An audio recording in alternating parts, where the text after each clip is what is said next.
Hey, this is Amanda Elo'esh, and I'm here with your weekly Goddess Diary on getting more magic, more superstar, more sacredness into your life without the dogma, without the religion, but all the fun.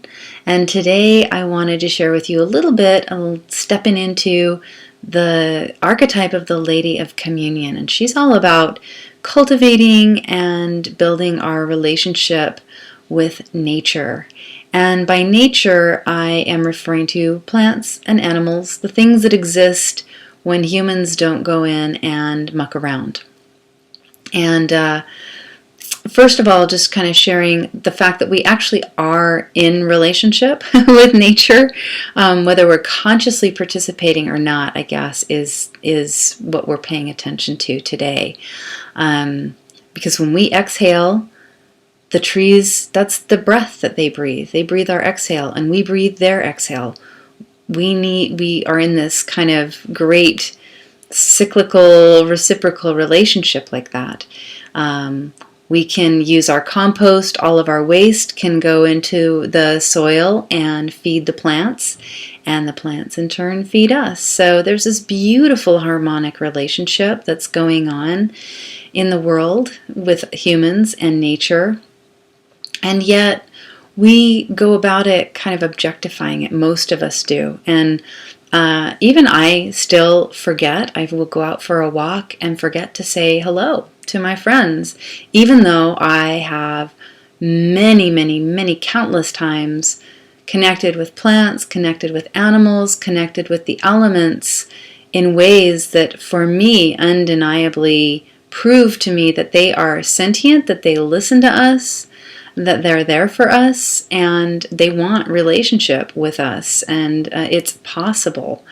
I forget frequently, and so I'm working on building that myself, and thought I would share with you how I remind myself, how I cultivate that relationship, because I don't know if you have ever met anybody who does actually know how to talk to plants and animals, like really hear what they have to say, and you've witnessed them doing it, it kind of feel like kooky, a little odd, and the idea of actually doing it yourself might feel a little weird. Well, it's because it's not, it's not an authentic practice for you yet, and anything that we start out doing is going to feel odd and inauthentic until we find our comfort level with it, until we get used to working with it. And so here are some of the practices that I do to tune into the plants. Well, first of all, I want to share with why it's going to be helpful, because that oxygen's going to be there whether we talk to the trees or not. But just one quick story of an example.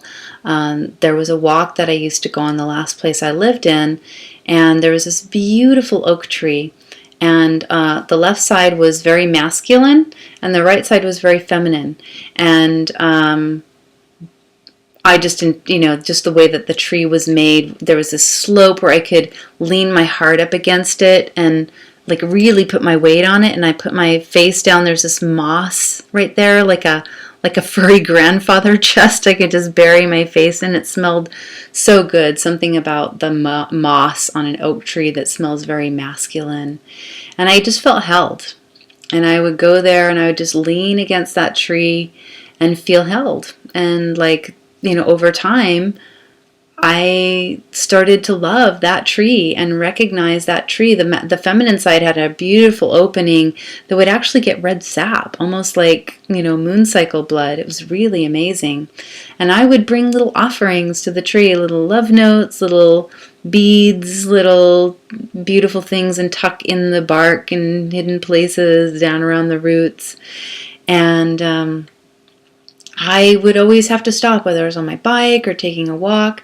And at first, I would be really uncomfortable if somebody else came walking or running or biking or driving by. I would, really get up, pretend I was tying my shoe or something. But then over time, it's like, I just don't care. This is my friend, and I really need this friend. And one day, kind of early on in cultivating this relationship with this tree, that I felt the tree signaling me and saying, I'm going to be here even after your relationship is gone. And it was kind of surprising to hear, a little troubling.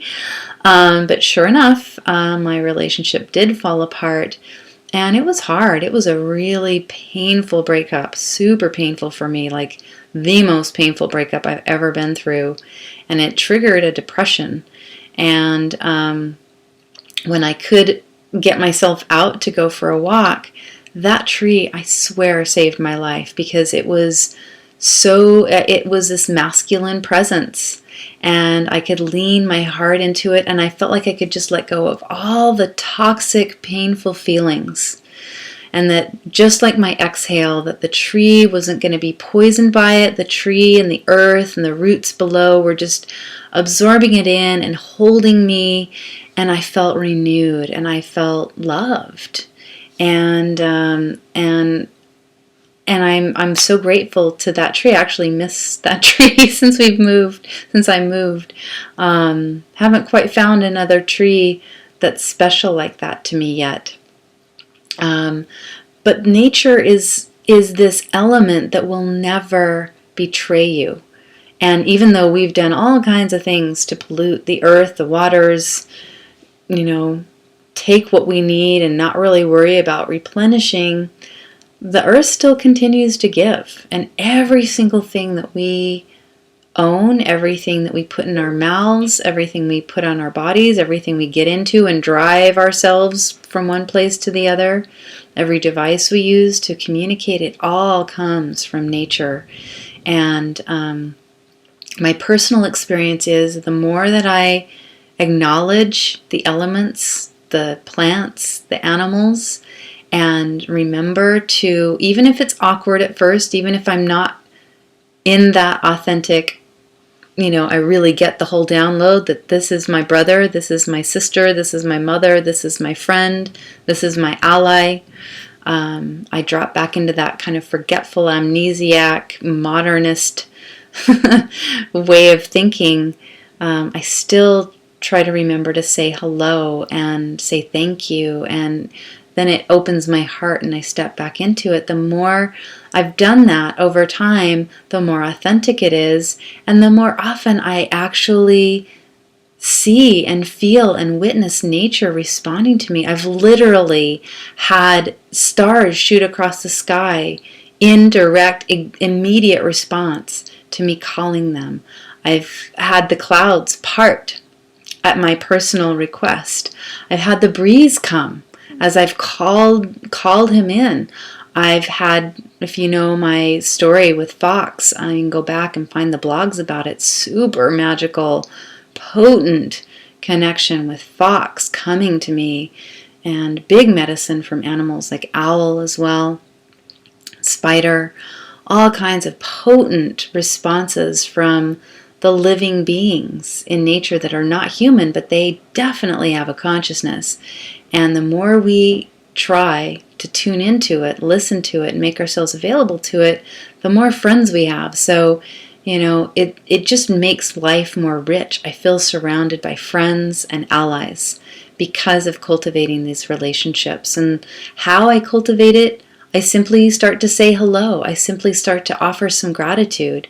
How would you want somebody to initiate a relationship with you? Listen, be present, show up, acknowledge. What do you see? What do you feel? What do you experience around this being? Getting to know them. Learning about them, learning about the plants and the animals in your neighborhood, the ones that come to you, look them up. What are they all about? What are they here to share with you? Ask, can I be in a relationship with you? How do I do that? How do I cultivate that? Maybe come to me in dreams and show me, or maybe I can just sit in silence and get an intuitive hit and follow up on it. So those are some ideas. And then if you want even more, I am going to be co-facilitating an amazing workshop on June 15th here at the Center for Living Wisdom in California, Oakland, East Oakland Hills. I'm going to be co-facilitating with Kaya Ra. She's amazing. She's going to be channeling the teachings of Ascended Master Diana, who is connected with this archetype, and my dear sister and friend Catherine Glassa, who's done deep work in connecting. She's a sacred bundle carrier for Mount St. Helena. Will be showing us how to be in relationship and deepen our relationship with nature. And I'll take you on a nature oracle, which is really, really fun to find your answers that you're looking for from nature. So if you're interested in that event and you're not on my website, or even if you are, get on over to the events page. Should be easy to find. There's a big red dot that says events. If you're not on my website, get on over there. And if you haven't yet signed up for my email newsletters, my weekly free newsletters, and you like what you heard today, get on those newsletters and get my free weekly goddess inspiration for having more magic, having more sacredness, having more joy in your life. And hopefully you enjoyed this week and it helps you. And until next week, may the relationships in nature and the source be with you.